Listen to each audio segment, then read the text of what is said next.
Now, The Hunt Palmer Show. He needs care and treatment.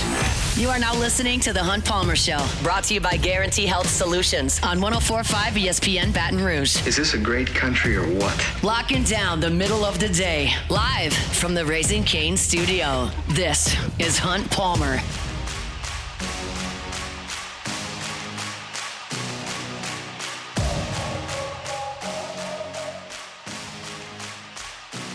Hour 2, Monday edition of the Hunt Palmer Show. Appreciate you starting your work week with us. Hope it's off to a great start. A lot of folks winding down summer. School cranking up at the end of this week for some, next week for some others, later on in the month for others. But appreciate you making us part of your day here on this Monday. We're brought to you by Guarantee Health Solutions. It's been a very busy trade deadline for former LSU Tigers. Of course, the Cubs nabbed Kevin Gausman yesterday. They'll put him into their rotation. Of course, former Tiger ace right-hander.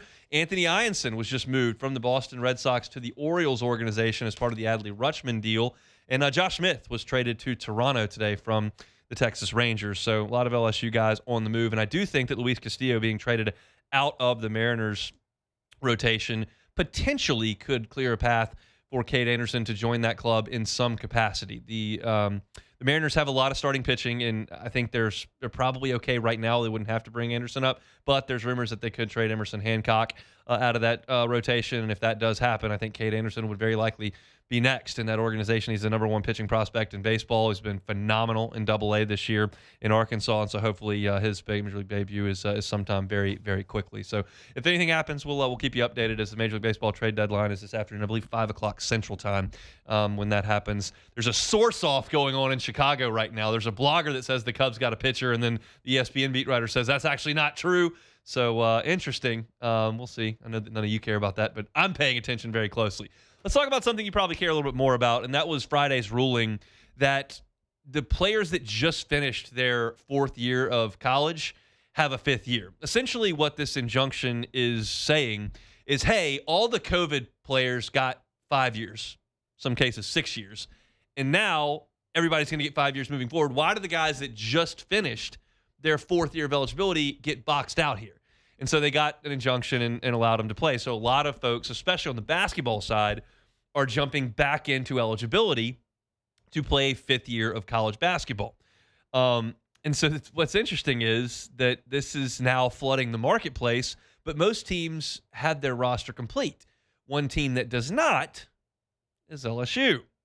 Now, I told y'all 2 weeks ago, it was before we went to SEC Media Days, before I went on vacation, I had a conversation with someone with LSU basketball about the roster.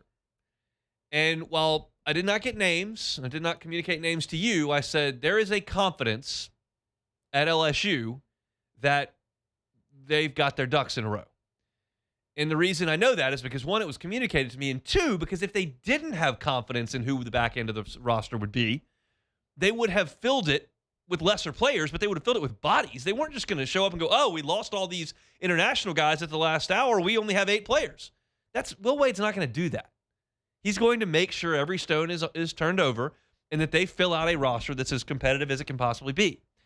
And what was told to me, and then I relayed to you, I wrote it at LouisianaSports.net and talked about it on the show, was that there are some players that are potentially going to get a fifth year. And that's going to allow LSU to backfill this roster if there are some international guys that don't get eligible. And oh, by the way, I don't think Yam Madar was going to leave his 7-figure gig overseas to come to LSU for free. Well, now that Yam Madar is staying overseas, he's going to play professional basketball in Europe. There's now money that was earmarked for him that LSU is sitting on in Baton Rouge. And now there's a flood of new players coming into the market, and most teams have their rosters full. So what has happened here is LSU is sitting here with unused funds and roster spots available in the Southeastern Conference as all these fifth-year players reflood the market. Now, the players I'm about to tell you about are not to be seen as targets for LSU. They could be, but I don't know that. I'm only telling you the types of players that got eligibility. These are players that were not drafted in the NBA draft, have not played professionally in the G League, but have another year to play college basketball now. One's Doug McDaniel from Memphis. Again, I'm not telling you that these are guys LSU is recruiting. These are guys that are tied to LSU. These are guys that are going to come to LSU. I'm just telling you, these are examples of the types of players that are coming back into college basketball. Doug McDaniel has started 81 games at Michigan, Kansas State, and Memphis. Last year, he averaged 14 points and almost 5 assists a game at Memphis. He was second in the American Conference in steals with 62. He's an 83% free throw shooter, shot 34% from three. He's a 5'11 point guard that was a good player for Memphis last year. But it gets better. Like, Mo Odom was a guard at Arizona State last year. He started his career at Pepperdine and Pacific. Then he went to Arizona State. He's a 6'2 guard. He's from the Bronx. He was fourth in the nation in assists at Pepperdine in 24-25. He's played 114 games. Last year at Arizona State, he averaged 16.5 points and 5.5 assists per game. He's a 38% three-point shooter, really good shooter, 83% from three-point line. Like, really good college basketball player. Not an NBA guy, but a really good college basketball player that's now in the market. Mark Mitchell was Missouri's best player. He was an All-SEC as a junior and a senior. He led Missouri in scoring, rebounds, and assists. He's the second Tiger in history at Missouri to lead the team in points, rebounds, and assists. He had 18.5 points per game, 5 rebounds per game, 3.5 assists per game. Prior to his time at Missouri, he spent 2 years in Missouri. He started at Duke for 2 years. He's back in the mix collegiately. Donovan Dent was a guard at UCLA last year. He scored 20-plus points 8 times at UCLA. He's a 6'2 combo guard. He averaged 7.6 assists per game. He finished last year at UCLA with 265 assists. That's the second most in a single season in UCLA history. Lonzo Ball's the only one that ever had more at UCLA. He scored 30 on USC. In the Big Ten tournament against Rutgers, he had a triple-double. He's a great offensive player. Assist man, scorer. He's played 130 games at New Mexico and UCLA. He's in the marketplace. Again, I don't know who LSU is pursuing. I don't know how far along those talks are, but LSU saw this coming. Will Wade and his staff saw this coming. They knew there was a really good chance that a lot of these guys were going to get a 5th year. Just a matter of when that was going to happen. And he told John Rothstein on that podcast, yeah, we're light on numbers as far as you know, but just wait till school starts. And we're 2.5 weeks from school starting, and now this happens. And that injunction gets filed, and there were 40 guys in the transfer portal Saturday and Sunday. And I am comfortable suggesting LSU is going to land a couple of these guys that are really productive players. Comfortable suggesting that. This is Will Wade's thing. And look, Jeff Goodman was ticked off, said, oh, now these guys that failed to put their roster together get a second chance. Well, or you just saw it coming.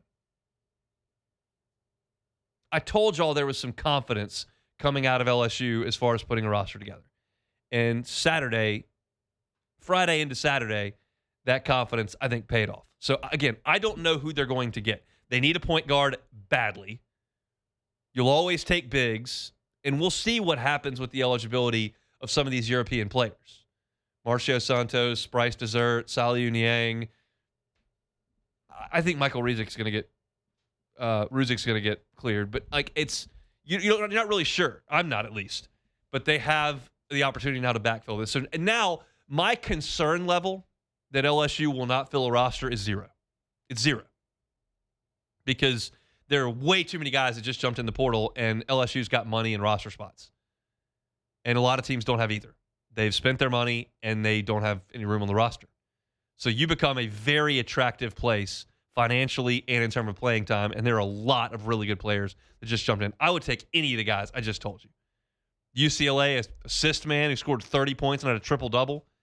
Missouri's best player who scored 18.5 a game in the SEC is started at Duke.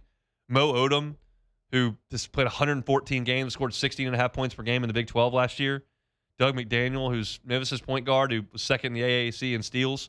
Yeah, I'll take any of those guys. And Will Wade saw this coming.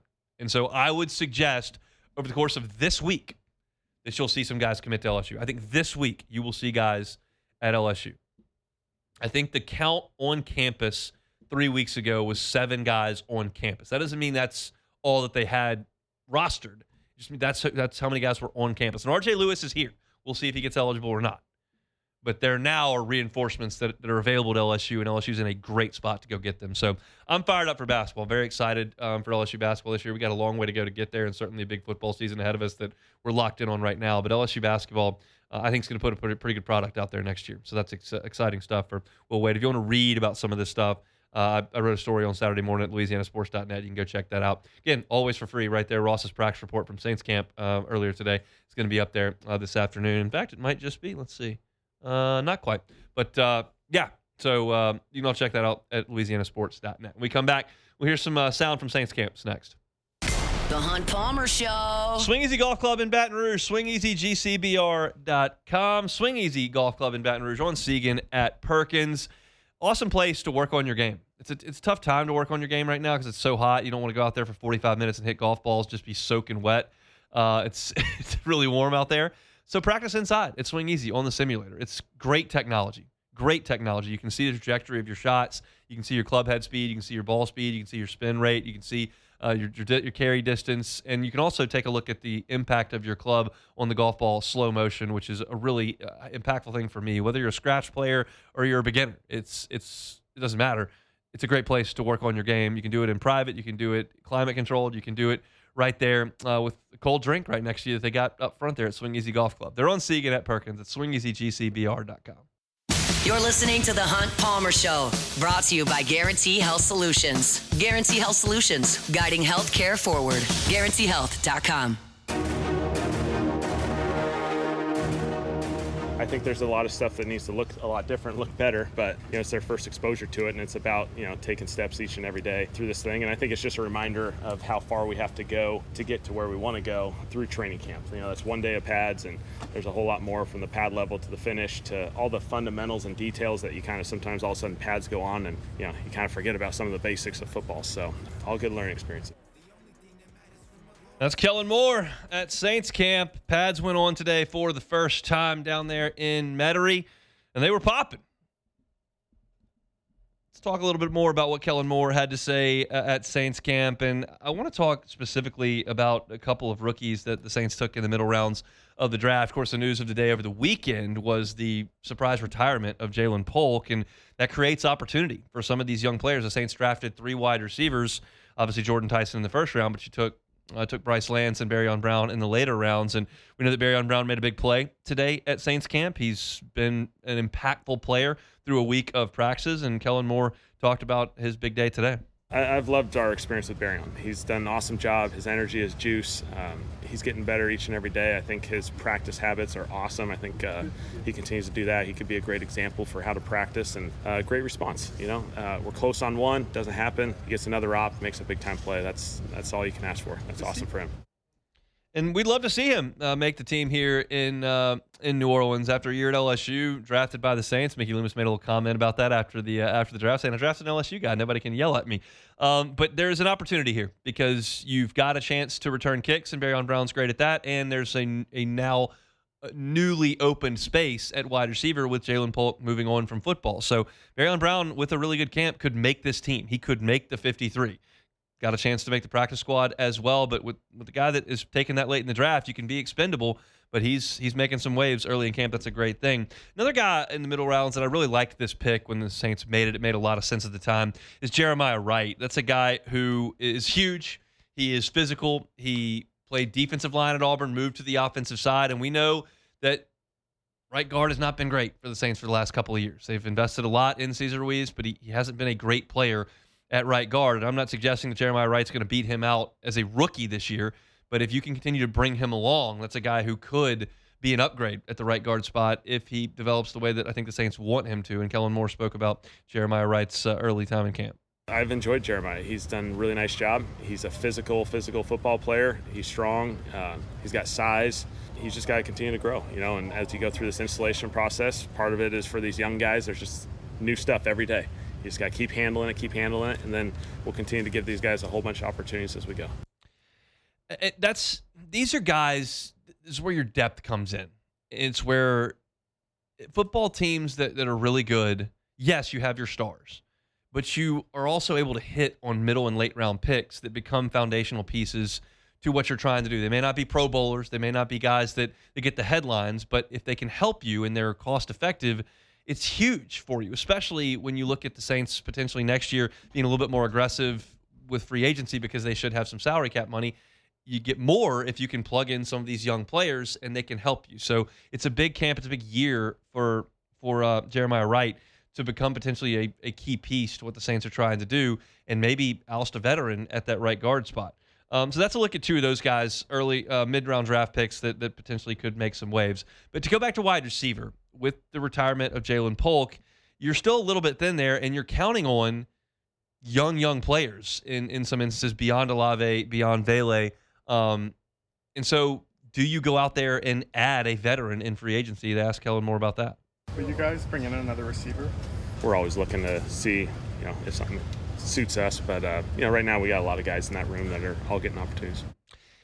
There's your little no answer there from Kellen, just saying, we're always looking, which is true. He doesn't have to say anything. But then they asked him a pointed question about a player that Kellen Moore worked with previously, and that's Keenan Allen, who is available. Yeah, I love Keenan. Obviously, I had a great experience with him, 1 year. But we'll see how that goes. We'll see. We still got I think 12 guys on the roster, so got a lot of receivers. Keenan Allen just offers a more proven option. You know what you're going to get from him. He's well past his prime. You're not getting Keenan Allen from 2022 here, but you are getting a guy that knows what he's doing out there, and certainly knows Kellen Moore's offense, having spent a year in it. So. I thought it was a reasonable question, and I would not be surprised if the Saints kick some tires there. But as he mentioned, I think they want to go young. And I think they're comfortable with their valuations with what they decided to do come draft time. It was intentional for them to add 3 wide receivers in the draft. That was something they did intentionally. And you hope that Tyson develops into a star, and you hope that you can get something productive out of Bryce Lance and Barryon Brown. And if you can address needs elsewhere with those funds. You can add another veteran cornerback. You can add someone on the interior defensive line with Brian Brzee going down. You've had issues on the offensive line. You can add there if need be. You've got issues at running back with some injuries. Maybe you need to add there. Like, it's a situation where you got to plug every hole, right? And this creates one with Jalen Polk moving on. But if you can plug that with rookies that you invested draft picks in, all of a sudden you can look elsewhere and trying to help your roster. It's that time of year, and we'll see when cuts happen, who becomes available, and the Saints will potentially have some wiggle room to go make some things happen. But you're not going to get a lot from Kellen Moore from the microphone talking about personnel decisions. I thought it was interesting that they just brought out a name there and made you say something, but he still kind of deflected the question to an extent. But that's the news from Saints camp down there in Metairie today. Pads went on for the first time. I'm curious to read Ross Jackson's piece up. All I know from today is that Chris Olave had a really nice day and Barryon Brown had a really nice day. And that's good to see after the trauma that you went through watching their wide receiver group in December of last year, to see the names that you expect putting up really nice days the first day the pads go on. I think that's a really good thing for New Orleans. All right, that's it for our Saints talk today. Get some sound there from Kellen Moore. Talked about Jalen Polk, talked about Barryon Brown, talked about Jeremiah Wright. Just kind of plugging along as we get closer to LSU's camp. They report tomorrow, and the first practice will be Wednesday sometime before lunch, we believe. We'll be out there, and we'll be covering it for LouisianaSports.net. I want to remind you of my friends over at Ochsner right now. It's a new month, so new talking points here from our friends over at Ochsner, and it revolves around back to school. As families get ready for back to school, Ochsner Health is reminding parents that success in the classroom starts with overall wellness. That means checking in on your child's mental health, not just grades. Pay attention to changes in mood or behavior. Create time to connect and encourage open conversations about how they're feeling. Also, nutrition plays a big role, and Ochsner recommends packing balanced lunches with proteins, fruits, vegetables, whole grains, getting kids involved in meal planning, healthy choices that are more appealing. And look, if you got a student athlete, make sure he or she is prepared with an annual sports physical, proper hydration, stretching, rest, and the right protective equipment. That's all from our friends over at Ochsner. Look, if you want more tips on helping your family start the school year healthy, safe, and ready to succeed, I invite you to go to Ochsner.org/BR. That's Ochsner.org/BR. We're chugging along here. Brought to you by Guarantee Health Solutions. When we come back, we'll talk some LSU football. I asked y'all who you wanted me to write about this morning on Twitter, and you gave me a couple of answers. I'll discuss them when we come back. The Hunt Palmer Show. I'm telling you, my friends over at Marucci, go take a tour of Marucci. Such a cool facility, such a cool story, and you can check out both. Learn how a couple of former major leaguers and their trainer started making bats in the backyard, and over the course of 2 decades, it became the official bat of Major League Baseball. It's a great story from right here in Baton Rouge. You can learn it. You can also see where they make 1,200 bats every single day. You can see where they shave them down, where they stand them, where they send them off to the best players in the world if you take a tour over at Marucci. Also invite you to check out the Hitter's House. Want to take some swings? You can do it. Become a member. Get key card access to their batting cages. You can use them 24 hours a day, 7 days a week. Got a youth baseball player, youth softball player in your house that wants to continue to improve? Get a membership to the Hitter's House over at Marucci. You're listening to The Hunt Palmer Show, brought to you by Guarantee Health Solutions. Guarantee Health Solutions, guiding healthcare forward. GuaranteeHealth.com.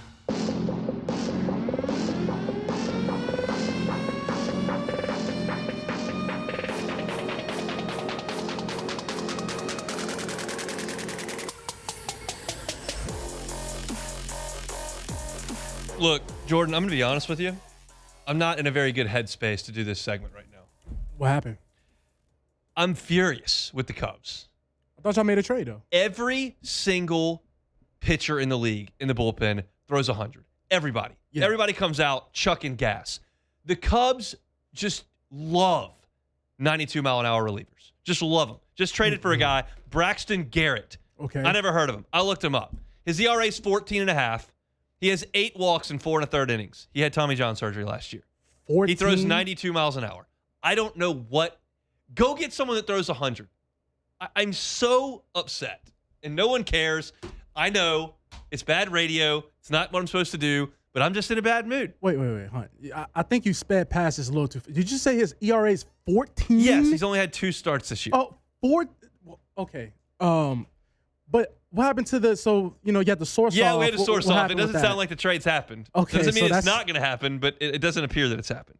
It just sounds like the Cubs are just all over the place at the moment right now. And the Pirates somehow got one of the guys the Cubs were potentially in on. The Pirates aren't going to the playoffs. What are they trading for? Yeah, that is kind of crazy. Why are they buyers at the By the way, moment? Skeens is getting rocked these days, and his fastball velocity's way down. I don't know what the deal is. I'm in such a bad mood. Let's talk about LSU football. That'll cheer me up. Braxton Garrett, 92-mile-an-hour fastball. Yeah. LSU doesn't even have guys that throw 92. Everybody at LSU throws harder than that. Yeah, I'm about to say this Logan Schmidt guy sounds 97. like the truth. Yeah. All right. So last night, I decided to do something a little bit different. Every day on LouisianaSports.net, I've got a story due at 8 o'clock. So if you go to the website every morning at 8 o'clock, there's something new from me up every day. And it was like 5 o'clock, and I did not have anything prepared for 8 o'clock in the morning. And I was thinking about what I could write about. And I said, why don't I just crowdsource this? So I went out and I said, all right, any player you want me to write about that's on LSU's team right now, football, men's basketball, or baseball, just name a player, and whoever gets the most mentions, I'll do. And it turned out that I got a couple of guys multiple times, and I put a poll together and got 215 votes in the poll, and the winner was Dilin Jones, and that's who I wrote about this morning. And I think it's interesting because there was so much turnover on the roster. You consider that all the quarterbacks left. Most of the offensive linemen left. All the wide receivers except one were gone. You lost your best playmaker at safety. You lost West Weeks at linebacker. You lost a couple guys in the interior on defense with Jacoby and Guillory and Bernard Gooden. You lost your edge players with Pyburn and then Patrick Payton and then Jamari Butler. There was so much turnover everywhere. The couple of places where you really kept a lot of continuity one of them was running back, which was interesting because we thought when Frank Wilson left for Ole Miss that there was a real possibility that either Harlan Berry or Caden Durham might go to Ole Miss to play for Frank, and that didn't happen. You actually kept your 2 most talented backs. Caden Durham has led LSU in rushing for the last 2 years, and Harlan Berry was the number 1 back in the country coming out of high school that showed some flashes last year, specifically in the first half against A&M and the second half against Ole Miss. Showed some good things. And so you wouldn't have figured that LSU would be aggressive in the transfer portal at running back. Well, they got Racine Guillory pretty early, And then they got Dylan Jones, and then they got Stacey Gage. And I'm looking at this and I'm going, I'm surprised they were able to land 3-4 new tailbacks when you've got 2 guys coming back, because you figure guys that transfer want to get to the field really quickly. And that kind of looked blocked. And Dylan Jones kind of tore that block down. I wrote about this morning, and you can go check out the piece. But I told you all this story before. We get to stand really close to the running backs at practice. I put this line in my story today. If we wanted to cover the offensive line at practice, we would need to take an Uber. Like, the offensive line is so far away. It's almost impossible to assess anything they're doing because we can't go into the middle of the fields, and they're on a far field, so it's hard to see. But the running backs, I can quite literally stand 3 feet from Dylan Jones. Now, they would ask me to move, but from where we observe the running backs at practice, they are no more than 10 yards away. In some cases, 4 or 5 yards away. And so we can hear Kevin Smith coaching them. We can watch them go through drills. We can identify who's going through where or what Kevin Smith's telling them, if he praises a rep or if he demands the rep be done again. And so we can evaluate those guys a little bit more closely. And what's very obvious when you look at Dylan Jones is that he is clearly the biggest back LSU has. He's got like 2 or 3 inches on Caden Durham and 10 pounds, and he's got 25 pounds on Harlem Berry. He's 5'11", and 215 pounds. He is clearly LSU's biggest back. And then I looked up Quinshawn Judkins and Keywan Lacey's size, and they are both 5'11", about 215 pounds. They are almost exactly the same size as Dylan Jones. Now, that doesn't mean they're the same back as Dylan Jones, but they have the same type of profile. Physical backs, good speed, not necessarily game-breaking speed. Good speed, can hit the big plays, but physical and can take a pounding between the tackles. And what was evident to us as we went out there in the spring is that as the spring went on, Dylan Jones commanded more and more first-team reps. Now, they weren't tackling anybody to the ground, and the running periods are difficult to really assess because you can't tell how big a hole is or whether or not they would have broken a tackle because they kind of hand it off and they run into the big space, and then you arm, quote-unquote, tackle, and they blow the whistle and you start over. But you can't really tell how much room was available in a lot of different running instances. So it's hard to tell who was making the biggest plays out there, but we can tell about reps. And then we started watching them go through the cone drills where it's just running backs and individuals. And a lot of times Dylan Jones went through first. Now, Caden Durham went through first some, and Harlem Berry went through first some. But I fully believe that Dylan Jones is going to start against Clemson. I believe that. Now, how confident am I? Not that confident. It would not surprise me at all if Caden Durham was out there. It wouldn't surprise me at all if Harlem Berry was out there. I was thinking about this as I was writing this morning. Do y'all remember? I don't even remember what season it was. I think it may have been the Florida State game in Orlando. I can't remember. But the first play of one season was a swing pass to Leonard Fournette. The first play was a swing pass to Leonard Fournette. So that's technically a start. He was never the starting running back at LSU. But so me trying to pin down the 11 guys in the huddle for the first snap against Clemson is probably a fool's errand. But let's just say who's going to get the most carries against Clemson and Ole Miss. Is that a fair way to diagnose LSU's number one running back? I think it's going to be Dylan Jones. I think he's going to get the most. Now, I also don't believe that this LSU running game is going to be like Leonard Fournette's best seasons, like Darius Geis's best season, like Jeremy Hill's best seasons, where one guy is the bell cow. I don't think LSU's going to have a 1,600-yard rusher this year. I think that Jones, Berry, and Durham are all going to play significant snaps. I think it's going to look more, and these are easy comparisons to make, but it's the one that hits home to most of y'all the easiest. Like the 07 team that Hester was a part of. It was Hester, Charles Scott, Keelan Williams, Trenton Holiday, Richard Murphy was on those teams. But they had like 4 guys that really carried the ball. The 2011 team, they didn't really have a starting running back.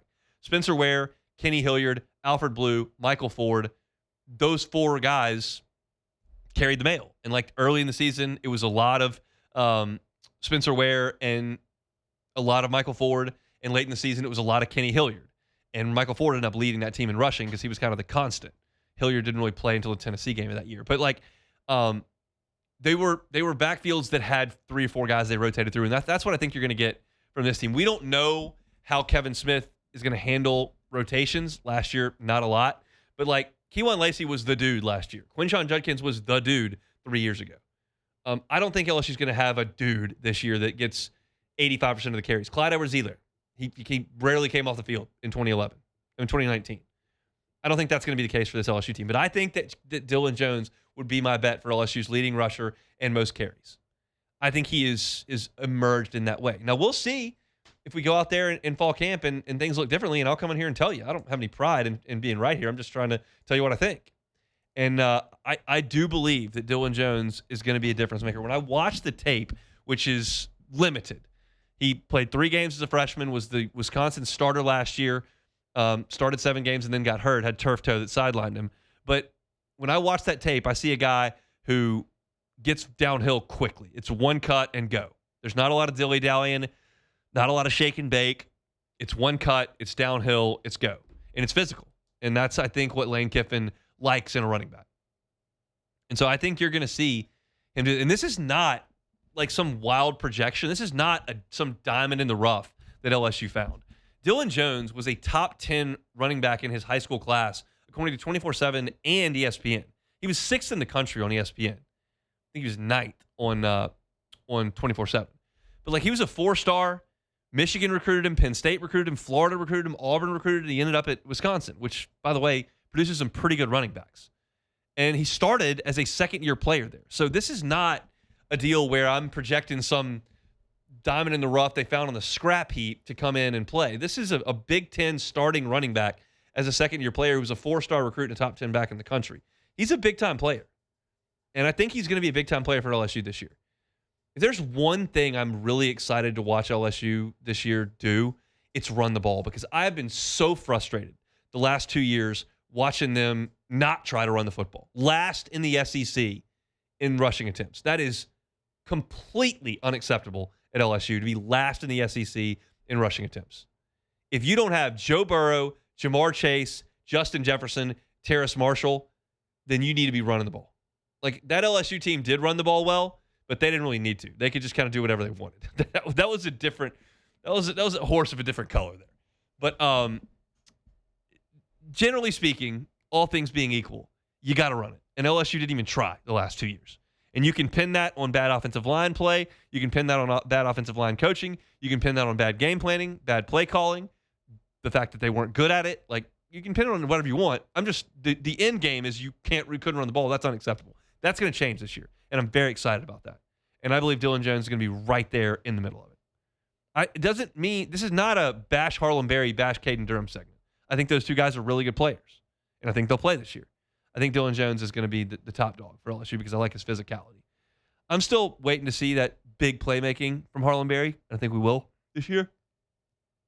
But you're talking about a Lane Kiffin offense that led the SEC in rushing touchdowns last year, that 2 years ago was one of the best rushing offenses in the SEC. Maybe it was 3 years ago, one of the best rushing offenses in the SEC. They're committed to running the ball. They run it effectively all the time, and they're going to do that again this year. I think Dilin Jones becomes a big, big part of that down here in Baton Rouge. Again, LSU will be on the practice field coming up on Wednesday. We'll be there. We'll be writing up practice reports for LouisianaSports.net, and we'll be talking about it daily here. The grind of the summer is about over. It's a longer summer than most for us, with LSU baseball bowing out in May. That almost never happens, but that grind is over. Now it's time for real football. The Saints put the pads on today. LSU will be on the practice field in 2 days, and we'll have you covered over at LouisianaSports.net for free. We'll come back and close out the show. That's next. The Hunt Palmer Show. Boudreaux's Electrical Services. BoudreauxElectrical.com. That's BoudreauxElectrical.com. Get that Generac home standby generator installed soon. Don't decide to get that Generac home standby generator installed when you're sitting in a hot, dark house because the storm blew through and you didn't have the foresight to get that generator put in.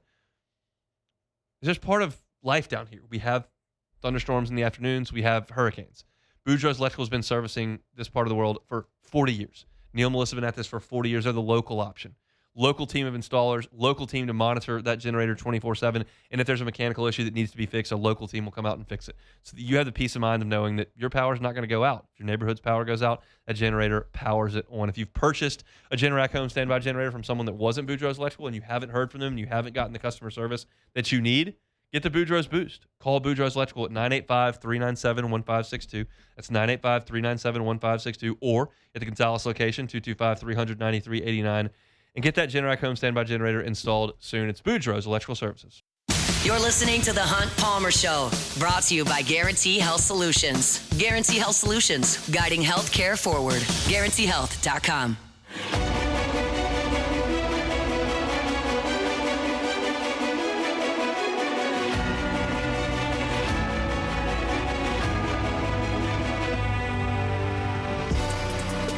Guarantee Health Solutions, guiding healthcare forward. They're online at GuaranteeHealth.com. That's GuaranteeHealth.com. Rachel Fricke and her team just do awesome work in the healthcare space, whether it's dealing with dental offices, hospitals, dealing with urgent cares, private practices, whatever the case may be. They are there to help healthcare with hospitality and to make sure that the website's functional and easy to use. How many clicks to care is something I've talked to Rachel about. How functional is your website if you're in the healthcare space? Is it easy to use? What happens when a patient comes in? How's that experience in the office? Maybe not something that healthcare professionals think about every day, but it's what they think about over at Guarantee Health Solutions, and they'll make sure that you are doing what's right by your patients, making sure that they're contacted about annuals, making sure that their experience in the office is a pleasant one. They can train your front desk. They can build out a website. They can deal with your digital marketing. That's what they do over at Guarantee Health Solutions. They're guiding healthcare forward. They're online at GuaranteeHealth.com, GuaranteeHealth.com. All right, busy weekend, I should say, and then into today with the Major League Baseball trading deadline for former LSU Tigers. Kevin Gausman was moved yesterday as part of a deal that sent him to the Chicago Cubs from Toronto, so he'll be plugged in with Alex Bregman there in Chicago. Which is cool for me, obviously, but we'll see if Gausman can kind of rediscover what was so good for him late last year where he made a couple of World Series starts. He's 38 years old. He's getting up there. And Kevin Gausman's last year at LSU was against Stony Brook in 2012. So it's been a minute. That was 14 years ago. He's a 14-year big league vet, came up with Baltimore and has bounced around. Been with the Braves, been with the Giants, been with the Blue Jays, and now makes his stop at Wrigley in Chicago with Alex Bregman. Those two missed each other by 1 year. Gausman's last year was against Stony Brook in 2012, and then Bregman was a freshman on that great 2013 team that Aaron Nola was the ace on. Mason Katz, Rafe Ryan, Jacoby Jones, Ty Ross was on that team. So cool for me to see those two guys in Cubby Blue, but not the only former LSU Tiger on the move. Josh Smith was traded today from the Rangers to Toronto, and Anthony Ianson was the key piece in a trade that sent Adley Rutschman, former Oregon State Beaver and former Baltimore Oriole. He sent Rutschman to the Red Sox, and Ianson heads back to Baltimore. I don't know a ton about Baltimore's pitching situation, but I did see on Twitter that there's a possibility Ianson could be up this year. Now, we'll see if they decide to do that. He's had a great year in the minor leagues with Boston. There's club control that you got to worry about, and I don't know what the new collective bargaining agreement is going to say about that anyway. So I'm not sure what the situation is for Baltimore, but you'd love it if Anthony Ianson got called up. It's becoming more and more apparent day by day why LSU was so good a couple of years ago in 2025, because nobody in AA is touching Cade Anderson and nobody in AA is touching Anthony Ianson right now, and those two guys are fast-tracked to the big leagues. I think Cade will make his debut with Seattle at some point there in a division race over there, and Baltimore has not had a good year, but we'll see what Anthony Ianson can do there. So, yeah, 3 Tigers on the move: Kevin Gausman, Anthony Ianson, and Josh Smith, all new homes in the Major League Baseball trade deadline. All right, let's play some Take It or Leave It. Take it or leave it. Take it or leave it. Take it or leave it. Today's hottest stories in sports, news, and sometimes even Hunt's life. The question is, will he take them or leave them? All right, so a Minnesota man has been charged after he installed a homemade spike strip in his front lawn to stop children from cycling across his property. Police say the 39-year-old homeowner admitted placing the spike-covered plastic in the grass himself. According to CBS, he told officers he shouted at the kids over 100 times to stay off his lawn, claiming they deliberately rode across it out of spite. So going to war for your front lawn. Take it or leave it. I'm gonna leave it. You let kids be kids. That's no good. Look, it's I understand that people get cranky with kids and kids do stupid stuff. I was a kid once and did plenty of stupid stuff, but you gotta just let kids be kids. If they're not like, defacing your property and just riding bike trails through. There's a guy in my neighborhood growing up. We had an active neighborhood, had a lot of kids, and we played baseball. And we had a spot where we always played baseball with a tennis ball, but this guy wouldn't let us go in his yard, so our bases were not symmetrical. Like, you had to go to first in 1 yard, second in the middle of the street, and then third was like straight down the street, and then you would go home because the guy wouldn't let us go in his yard. So we at least obeyed that and didn't go in the guy's yard. But you got to let kids be kids, man. Yeah, the homemade spike trap in your yard, like, it's dangerous. Yeah, this guy, I know it's, you don't want to be the old man yelling to get off your lawn, but geez, man, give it a break. He needs school to start immediately. So at long last, the Dallas Cowboys owner, Jerry Jones, might be making a change. And this change is to cut off that nasty glare you see in AT&T Stadium. So if you watch it, midday, nasty glare coming in, blinding the players, mainly the Cowboys players. So Jerry Jones spoke today that he's not thinking about covering up, but he might tint the windows because, for the World Cup, they had to have the cover over the glass. So giving your own team a disadvantage, we got to lead that, right? Got to lead that. I guess I'll leave Gotta it lead alone. that. I'd like everyone to be able to see. Yeah, if we could do that. I understand why teams put the visiting bench in the sun and all that kind of stuff, but heat exhaustion is one thing. Not being able to visibly see is another altogether. In a dome. Yeah. So, have you been to Jerry World? No, I've not been to Jerry World. Awesome. I've heard it's amazing. It's awesome. I haven't been in a long time. Last time I was in there was LSU TCU, which was Odell and 14? Jarvis, so 14. 14? Yeah. 2014. That was the last time I was in there. I covered that game. I covered LSU and Oregon in there in 2011, and I went to the Cotton Bowl as a student in January of 2011 for the 2010 season, and that was awesome. Although college kids trying to buy beer in that stadium at like $11 a pop that hurt. that was a tough ask. I did hear though that Jerry World, there's no bad seats. Like every seat's pretty good. Like you're in the good. We were in the end zone. I've been in the press box twice and in the end zone once, and it was fun. It was good, but it was a little pricey for the college budget in Jerry World. $11. Come on, man.